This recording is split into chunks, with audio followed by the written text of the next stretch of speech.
es muy importante el pensamiento que nosotros tenemos de nosotros mismos porque refleja lo que nosotros somos.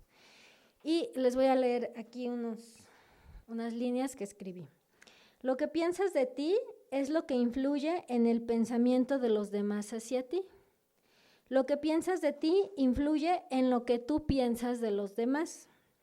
Lo que piensas de ti influye en cómo tratas a los demás. Y lo que piensas de ti influye en cómo te tratas. Y cómo tratas a los demás refleja lo que piensas de ti mismo. Entonces, a veces no sabemos por qué ciertas personas tratan a los demás o ven en los demás determinadas cosas. No sé si ustedes se han fijado que hay personas que siempre ven lo negativo de las personas, siempre le ven lo malo a la gente, porque ellas así se perciben, así se ven.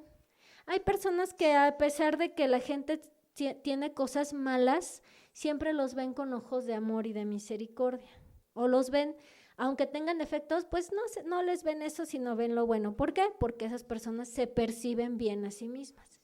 También como los demás nos tratan, también como los demás nos tratan es porque nosotros eso pensamos de nosotros. Si nosotros pensamos que nadie nos quiere, que somos unos fracasados, que a nadie le importamos, eso va a pensar la gente de nosotros. Entonces, lo que pienso de mí, eso es lo que soy. Y es muy importante esto porque esto está en la Biblia.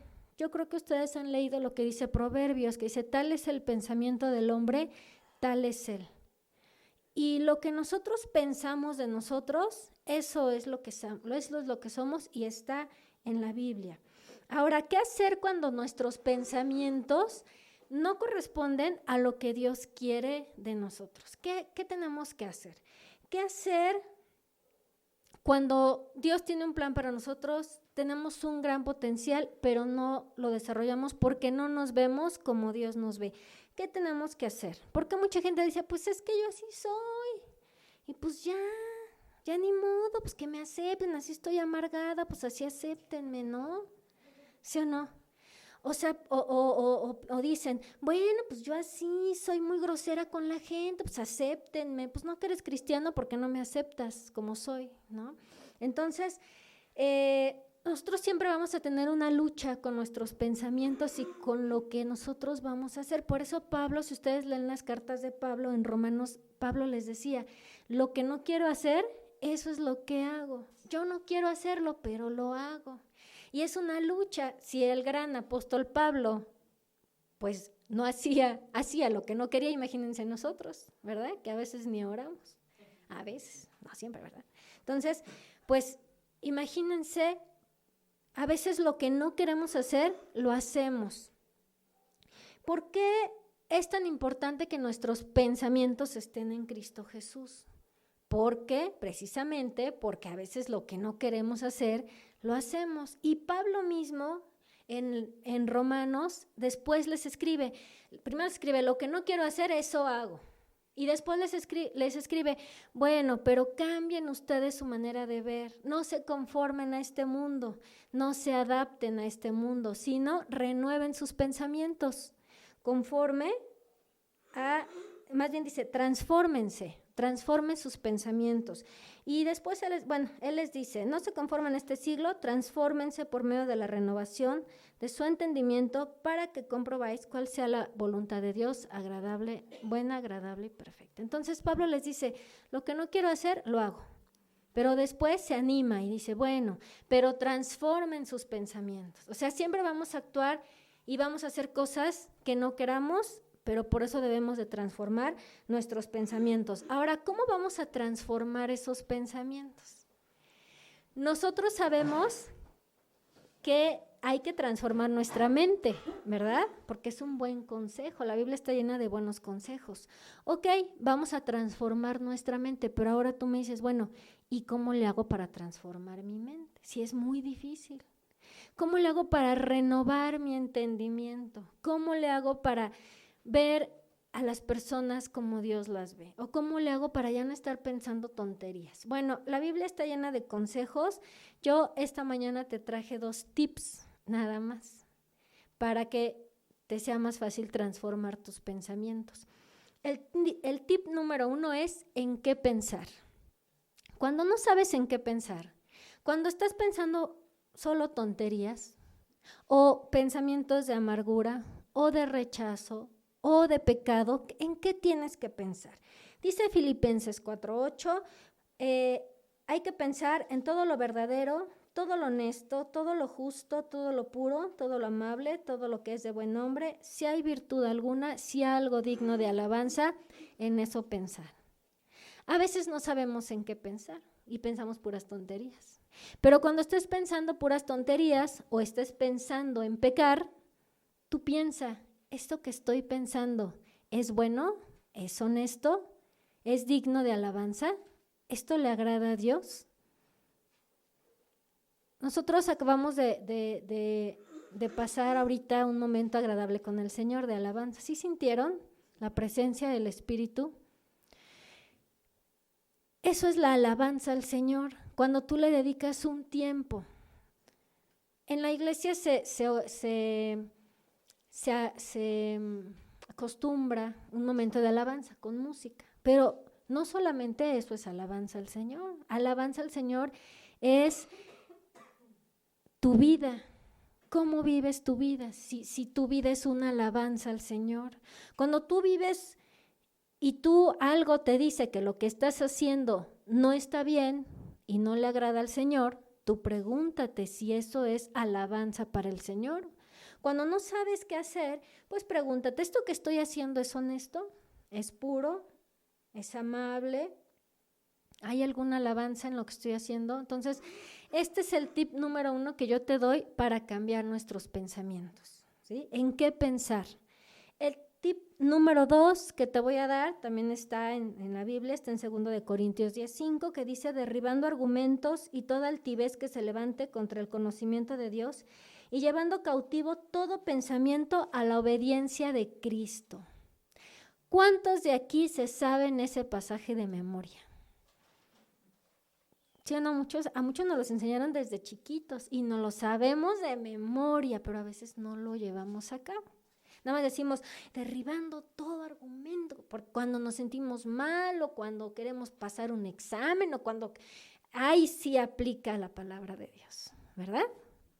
Pero ¿qué significa esta palabra? Yo busqué otras versiones de la Biblia, porque bueno, a mí me gusta mucho la Reina Valera porque fue la que me enseñaron desde niña.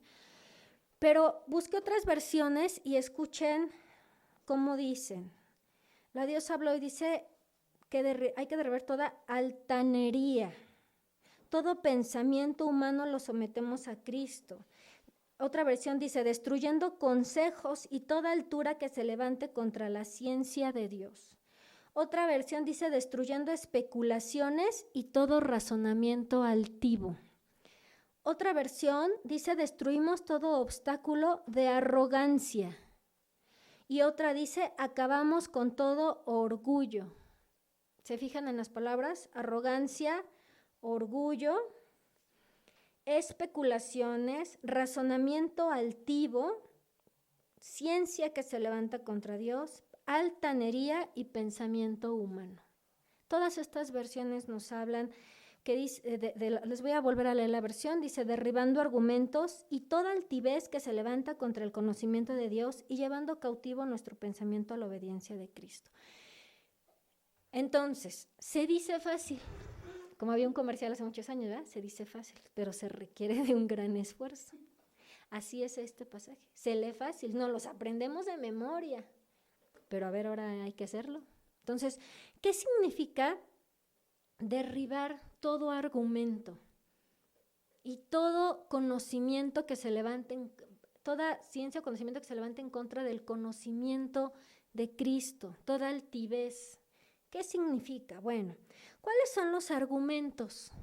¿Por qué no podemos cambiar nuestros pensamientos? ¿Por qué nos es tan difícil cambiar nuestros pensamientos? ¿Por qué luchamos tanto? Bueno, un argumento es un razonamiento que te hace justificar. ¿Qué justificamos para no obedecer los mandatos de Dios? ¿Y qué razonamos para no obedecer a Dios? Cuando nosotros empezamos a justificar y a razonar, entonces esos son los argumentos. Tú sabes que tienes que hacer ciertas cosas o tú sabes que lo que haces no es correcto ante los ojos de Dios, pero empiezas a razonar. Bueno, pero es que también en la Biblia se menciona que una mujer también andaba con un señor. O sea, empiezas a razonar. Es que la Biblia también, Pablo dice, y empiezas a poner argumentos porque no puedes someter tus pensamientos a Cristo. Y es más fácil razonar, es más fácil justificar el pecado que hacer lo que dice la palabra de Dios. Por eso dice derribando argumentos, porque nosotros tendemos a argumentar nuestras faltas contra Dios. Les voy a leer algunos argumentos que me vinieron a la mente, pero hay muchos argumentos que nosotros usamos como seres humanos para no hacer lo que dice la palabra de Dios. Argumentos y justificaciones. Les voy a leer algunos. Así soy yo y me deben aceptar los demás porque son cristianos. ¿No que eres cristiano? Entonces, ¿por qué no me aceptas aunque esté amargado? Tú eres cristiano, ¿no? Pues acéptame. El mundo ya está muy mal. ¿Yo por qué tengo que cambiar? La Biblia dice que nos amemos los unos a los otros. ¿Por qué no puedo amar a mi pareja del mismo sexo? ¿Sí o no? Ese es un argumento que está súper de moda. ¿Por qué eres homofóbico y me rechazas? ¿No que eres cristiano y amas a tu prójimo? Ese es otro argumento. Todos los cristianos, las monjas, los sacerdotes y los pastores son mentirosos, entonces yo no voy a creer en Dios. Otro argumento, el mundo está muy mal. ¿Y por qué Dios no hace nada para arreglarlo? Dios no existe. Mi vecina era cristiana y era bien chismosa. Toda la gente me habla mal de los cristianos y los pastores. Entonces yo no voy a creer en Dios. Esos son argumentos que la gente usa, razonamientos para no hacer lo que dice la palabra de Dios. Ahora, ¿qué es la altivez que se levanta en contra del conocimiento de Dios? La altivez es una ciencia, entre comillas, que niega a Cristo, que niega a Dios y que siempre busca justificantes para negar la existencia divina. Siempre. ¿Por qué les digo, entre comillas, ciencia? Porque hay muchas personas, medios científicas, que dicen, es que yo he estudiado mucho y Dios no existe. La altivez es la actitud orgullosa y de soberbia y de superioridad que no nos permite acercarnos a Dios porque te crees mejor que Dios. Internamente, no sé si ustedes conocen, vamos a hablar de las personas que niegan a Cristo, no creen en Dios, pero también hay personas que son cristianas y se creen tan santas que creen que pueden pecar porque se creen muy santas. Y entonces entra el orgullo en su vida. Empiezan a tener sentimientos de superioridad, de altivez y de orgullo y piensan que pueden hacer lo que quieren porque ya están muy cerca de Dios. Entonces hay extremos. Entonces por eso la Biblia es clara y dice toda altivez y todo conocimiento que se levante en contra de Cristo, debemos de derribarlo. Les voy a contar una anécdota que hace muchos años la escuché, pero me gusta mucho y habla de los, digamos, entre comillas, científicos que niegan la existencia de Dios.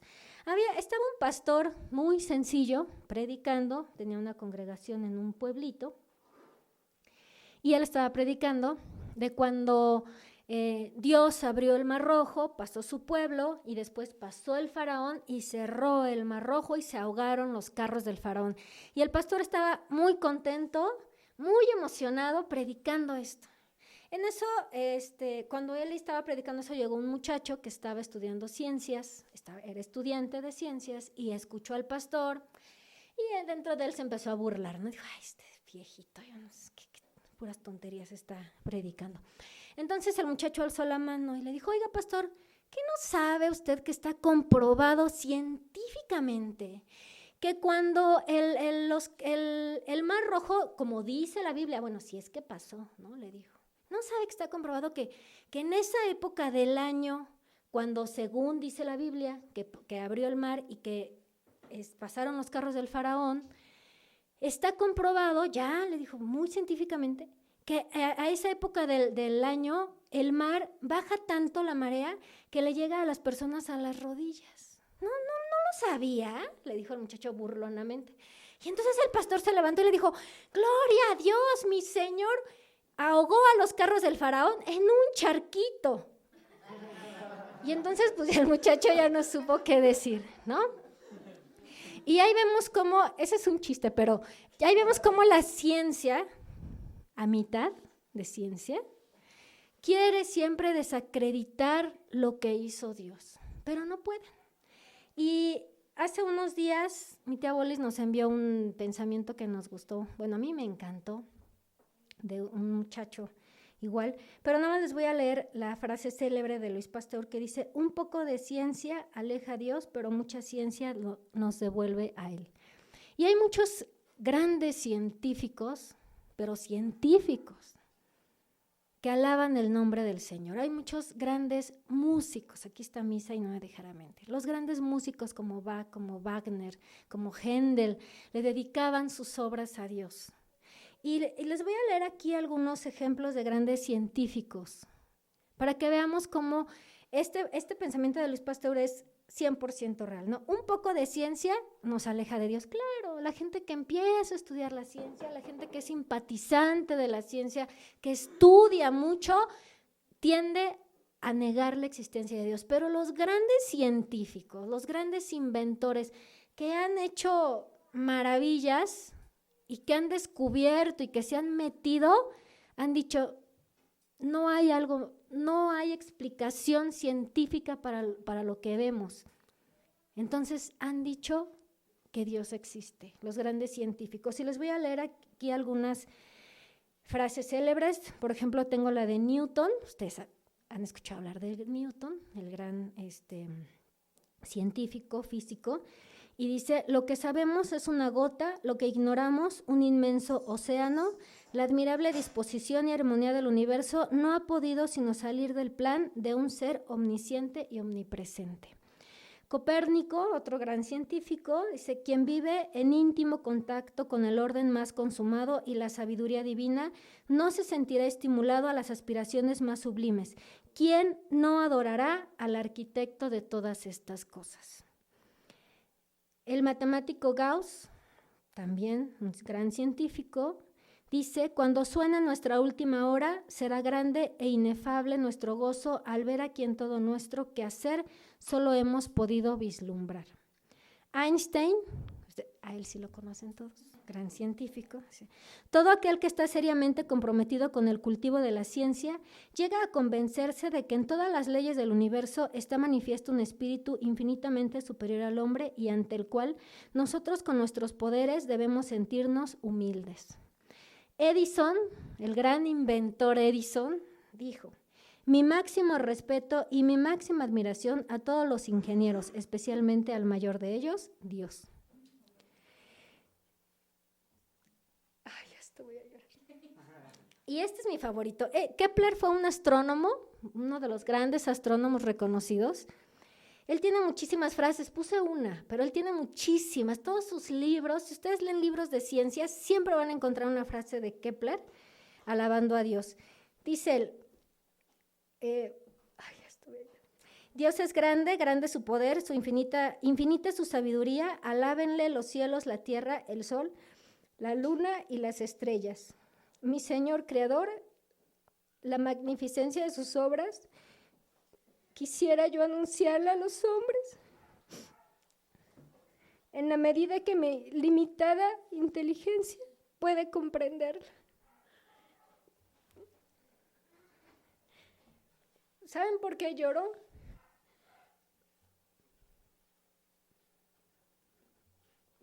Miren, Dios me ha permitido convivir con mucha gente que estudia mucho y la mayoría de ellas la mayoría, siempre niegan a Dios.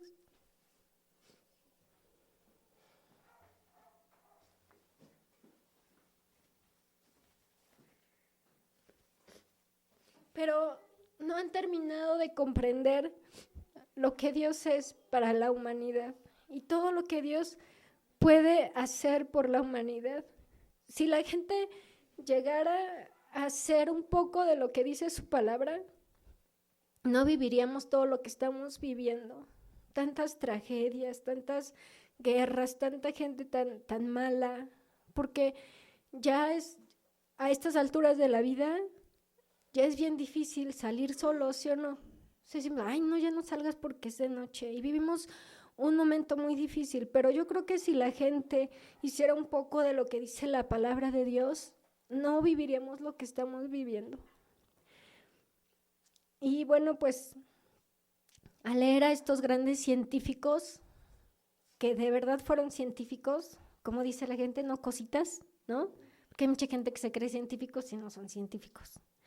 Pero estos grandes científicos, al leer lo que pensaban, realmente nos ponemos a pensar qué estamos pensando y por qué no hacemos lo que dice la Biblia, por qué no cambiamos nuestros pensamientos, por qué nos conformamos a vivir como vive la gente en este siglo, por qué no transformamos nuestra forma de ser, por qué seguimos siendo las mismas personas amargosas, malas, ¿por qué? ¿No? Bueno, voy a pasar al siguiente punto. ¿Qué es el conocimiento de Dios? Vamos a retomar el pasaje que estábamos leyendo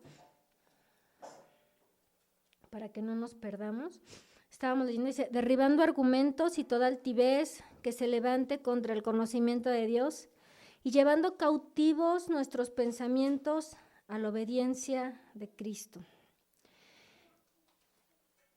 Cuando la palabra de Dios dice que habla del conocimiento de Dios, aparte que habla de la ciencia y lo que ya acabamos de ver, pues también entendemos que habla de conocer a Dios.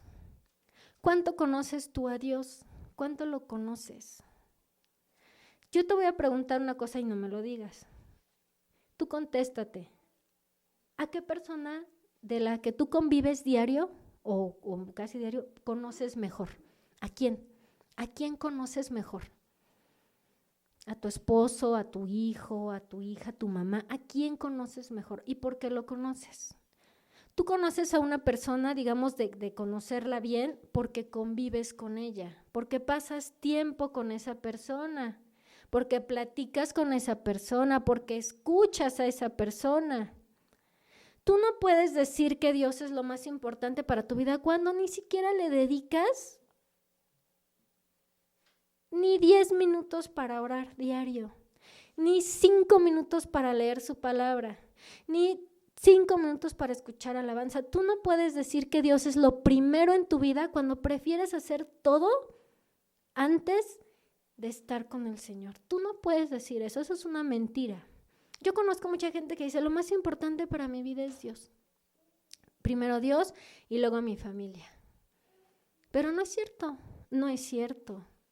Porque no tienes ni siquiera la intención de pasar un tiempo mínimo con el Señor. Porque se te va todo el día trabajando, estudiando y llegas muy cansado. Ay, lo único que quiero es dormir o ver la tele. ¿Y dónde está el tiempo con el Señor? ¿Por qué dices que lo conoces? ¿Por qué dices que lo conoces si ni siquiera lees su Biblia? ¿Por qué dices que lo conoces si ni siquiera pasas un momento meditando para ver qué te va a decir? ¿Por qué dices que es lo más importante para tu vida cuando no es cierto? Prefieres hacer otras cosas. Entonces, ¿cuáles son los síntomas de que no conocemos a Dios o que ya no lo conocemos? Uno de ellos es que has perdido tu primer amor. En Apocalipsis leemos, ¿no? Cuando que dice, bueno, está bien, tú te dedicas a predicar la palabra, tú te dedicas a la iglesia, tú te dedicas a llevar a la gente y estás muy metido en cosas del Señor, pero tengo algo contra ti. y eso es que has perdido tu primer amor. ¿Cuántos de los que están aquí han perdido su primer amor? Cuando tú llegas a Cristo estás muy contento, ¿sí o no? Y sientes que la vida te cambia y a todo mundo ves con ojos de amor y de cariño, pero después uno pierde su primer amor. Otro síntoma de que no conocemos a Dios es de que no conoces su palabra. Y si no conoces su palabra, no haces lo que dice su palabra. Jesús decía, ¿por qué me llamas Señor y no haces lo que yo te digo? ¿Cuántos de nosotros decimos, ay, sí, Señor, tú eres mi Señor, poderoso, mi Rey, y no hacemos nada de lo que nos dice Dios? Nada. No cumplimos en ni lo más mínimo lo que dice su palabra. Por eso Jesús les decía, ¿por qué me llamas Señor y no haces mi voluntad? ¿No? Jesús le hablaba muy fuerte a la gente a veces, porque a veces así nos tiene que hablar para corregirnos. Entonces, no podemos decir que Jesús es lo más importante para nosotros, que Dios es lo primero, cuando no hacemos su voluntad. Cuando nos pasamos por la Biblia y su palabra, ¿no? No sabemos los textos de memoria, pero no los hacemos. Nada más no lo sabemos. O no sabemos los que nos convienen. Todo lo puedo en Cristo que me fortalece, ¿sí o no? Y me pondrás como cabeza y no como cola. Y ensancharás mi territorio. Y ninguna plaga tocará mi morada. Y todo lo puedo en Cristo que me fortalece. ¿Sí o no? No sabemos esos pasajes de memoria. ¿Y por qué no aplicamos el derribar toda altivez que se levanta en contra del conocimiento de Cristo? Porque solamente hacemos lo que nos conviene. Bueno, pues para conocer a Cristo debemos de pasar tiempo con Él. Para decir que Dios es lo más importante en nuestra vida debemos de pasar mucho tiempo con Él. Ahora, ¿qué es llevar cautivos nuestros pensamientos? ¿Y a qué se refiere?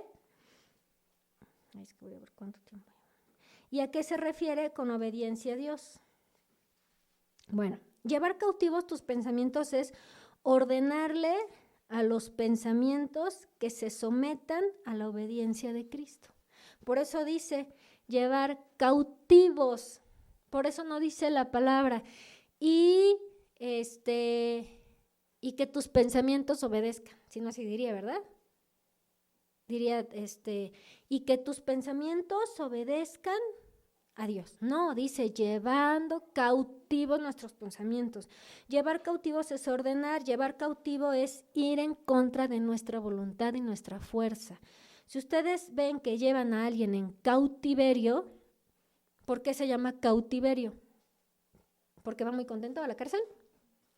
¿O porque van a llevar a un león a cautiverio? ¿Va muy contento el león? ¡Ay, qué padre! Van a llevar a una jaula. No, ¿verdad? Cautiverio es ir en contra de la voluntad. Por eso dice, llevando cautivos, porque el ser humano por naturaleza es pecador. El ser humano por naturaleza le gusta la carne. Por eso tenemos que luchar contra la carne. Por eso Pablo decía, hago lo que no quiero hacer. Por eso nos aconsejó, lleva cautivos tus pensamientos a la obediencia de Cristo. Porque los seres humanos por naturaleza nos gusta pecar. Cuando yo era niña escuchaba a un pastor que decía es que el pecado es sabroso. Si no, pues nadie pecaría, no fuera malo. El pecado es, ¿no? Sientes así como que padre, ¿sí o no? Por eso dice, llevas cautivos tus pensamientos. Porque tenemos que ordenarle y que ir en contra de nuestra voluntad. Por eso la Biblia habla del camino ancho y del camino angosto. El camino ancho es bien fácil, el camino angosto es muy difícil. Es muy difícil, por eso no toda la gente se compromete con el Señor. Por eso hay tantos cristianos, porque nada más les gusta lo bonito. Les gusta que les digan, Dios te ama. Les gusta que les digan, Dios tiene un plan para tu vida. Le gusta que se sientan, ¿a quién no le gusta sentirse amado? Por eso hay medio cristianos, porque no someten su carne y no llevan cautivos sus pensamientos. Acuérdense que todo empieza en la mente, lo bueno o lo malo. Si tú en tu mente empiezas a imaginarte cosas que no debes, y lo empiezas a imaginar, y luego lo haces más grande, y luego lo haces más grande, y luego lo haces más grande, llega el momento en que lo vas a querer hacer y lo haces. Porque todo empieza en nuestra mente. Por eso nos aconseja Pablo, ¿en qué pensar? En lo bueno, en lo honesto, en lo puro, en lo que es digno de alabanza, porque todo empieza en nuestra mente. Si tú tienes pensamientos buenos, puros, nobles, y viene alguien y te cae muy gordo, pues dices, ay, no me va a caer gordo. Como decía mi tía Lili, también por él murió el Señor. Y tú empiezas a ver a la gente diferente, entonces tus pensamientos empiezan a cambiar. ¿Ok? Bueno, ahora, ¿para qué todo esto? ¿Por qué cambiar nuestros pensamientos? ¿Por qué cambiar nuestra vida? ¿Ustedes por qué creen? ¿Por qué debemos de cambiar nuestros pensamientos? Para gloria de Dios. Y también porque uno se siente diferente. ¿Sí o no? Nosotros no hemos vivido toda la vida felices y contentos. Llega un momento en la vida de todo hombre, siempre hay un momento donde te sientes muy mal. Por cualquier cosa. Yo muchos años de mi vida viví muy amargada. Estaba chiquita, pero yo vivía amargada por muchas situaciones que viví en la iglesia con mis papás. Y yo viví amargada como desde los 12 hasta los 21 años. Fíjense cuántos años de mi vida. Y yo me dediqué a estudiar mucho. Y estudiaba y tomaba clases de todo. Y pues gracias a eso ahora sí hacer muchas cosas. Pero vivía muy amargada porque por muchas situaciones que vivimos. Y yo decía, no, yo no los voy a perdonar. Y así vive mucha gente. Yo no lo voy a perdonar. ¿Por qué voy a perdonar? ¿No?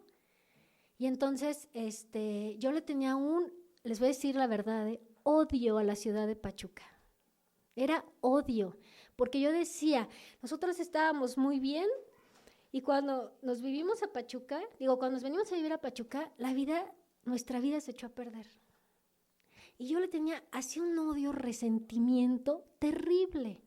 Yo nunca llegué a odiar a Dios, pero pues no me caía bien, la verdad. Porque yo decía, es que por culpa de Dios estamos mal, ¿no? Y yo se los comparto esto porque a veces la gente dice, ay, pues tú dices eso porque tú no sabes lo que se siente. No sabes lo que se siente tener dolor, no sabes, no, sí sé. Por eso se los comparto. Y el día que yo decidí, fíjense, pues yo siempre fui a la iglesia. Pero yo cuando tenía 21 años yo decidí cambiar mi vida. Y decidí entregarle a Dios mi vida. Siempre la tuvo Él, pero yo no quería. Dios siempre va a estar contigo y siempre te va a estar esperando a que tú voltees a verlo. Pero tú eres el que decides no hacerlo. Entonces el día que yo decidí, dije, no, sí Señor, yo voy a regresar a ti, ese día mi vida fue transformada. Y la verdad es que es un cambio muy drástico. Y yo aprendí que debemos aprender a transformar nuestra mente. Yo en esa época, Dios cambió mi vida, cambió mi corazón, cambió muchas cosas, me quitó la amargura de verdad, de un día para otro sí me la quitó. Así de un día para otro radicalmente. Pero seguí teniendo problemas con mis pensamientos. Y entonces, este pasaje me lo aprendí de memoria, pero me costó mucho trabajo llevarlo a cabo. Mucho. Me costó mucho trabajo someter muchas cosas a Cristo. ¿Por qué se los digo? Porque sí se puede llegar a cambiar. Porque mucha gente dice, no, es que yo estoy amargada y así siempre voy a ser. Este es mi carácter, pues acéptame, soy un grosero, una grosera. Así soy, acéptame. No, eso no está bien. Tenemos que someter nuestro carácter a la obediencia de Cristo. ¿Ustedes creen que Jesús era grosero, majadero, pelado? Era firme y ya le llamaba la atención a la gente, ¿sí o no? Cuando les dijo a toda la gente que estaba cuando les llamó la atención y les dijo, ustedes son como una generación de víboras, como sepulcros blanqueados. O sea, él sí se enojaba y sí le llamaba la atención a la gente, pero no les decía, son unos hijos de la mala vida, váyanse al infierno con Satanás, ¿verdad que no? O sea, no les decía eso, sí se enojaba, les llamaba la atención, pero no era un hombre amargado. Entonces no tenemos por qué ser amargados, ni enojones, ni groseros. Claro que tenemos pues momentos difíciles, pero tenemos que hacer carne en nuestra vida este pasaje que dice, ya se me olvidó, derribando. Vamos a volver a leerlo todos juntos, ¿ya lo tienen? Dice, derribando argumentos y toda altivez que se levante contra el conocimiento de Dios y llevando cautivos todo nuestro pensamiento a la obediencia de Cristo. No solo se lo aprendan de memoria, aplíquenlo. Ya se los expliqué y ya les puse un ejemplo. Sí se puede cambiar, de verdad que sí se puede. No podemos vivir toda nuestra vida amargados, ni enojados, ni resentidos. Hay gente muy vengativa, pero la venganza siempre nos va a traer cosas malas. Entonces, bueno, pues me gustaría terminar esta plática como lo que empecé. Lo que pienso de mí, eso es lo que soy. Lo que piensas de ti influye en el pensamiento de los demás hacia ti. Pregúntate cómo te perciben los demás. Tú pregúntate. Haz un estudio de mercado muy rápido. ¿Qué piensan los demás de ti? ¿Cómo te ven? Así como te ven, es porque tú te ves así. Lo que piensas de ti influye en lo que piensas de los demás. ¿Cómo tiendes a ver a las demás? ¿Cómo? ¿Qué piensas siempre de los demás? ¿Eres de las personas que siempre le ve lo bueno a la gente o eres de las personas que siempre le ve lo malo a la gente? Ponte a pensar en eso, porque así como tiendes a ver a los demás, es el concepto que tienes de ti mismo. Y lo que piensas de ti influye en cómo te tratas. ¿Cómo te tratas? ¿Te tratas bien o te tratas mal? ¿Siempre te estás maldiciendo? Te tropiezas y, ay, es que soy bien tonta. Ay, es que nada me sale. Ay, es que... ¿Cómo te tratas? Y así como te tratas, influye cómo tratas a los demás. ¿Sí o no? Vamos manejando y se nos atraviesa un coche sin querer. ¡Ay, vieja! ¿Qué le pasa? ¿Qué tiene en la cabeza? ¿Sí o no? O sea, que no se fija, está ciega. Y eso es lo menos, ¿eh? ¿Sí o no? Y bueno, ya por último, cómo tratas a los demás refleja lo que piensas de ti mismo. Y acuérdate de Proverbios que dice, tal es el pensamiento del hombre, tal es él. Lo que tú piensas, eso eres. Bueno, pues ya terminé. Vamos a hacer una oración. Señor, te damos gracias por esta palabra y te damos gracias, Padre, porque tú siempre nos das una palabra de ánimo, de aliento, Señor, pero también tú siempre nos das palabras de corrección, Señor. Y tú también, Señor, tú nos das palabras para que podamos corregir nuestro camino y podamos voltear a ti, Señor. Yo te pido, Señor, que esta mañana, esta palabra que tú nos diste, se haga carne en nuestros corazones y que podamos aplicarle en nuestra vida, Señor. Te damos la gloria y la alabanza en el nombre de Jesús. Amén.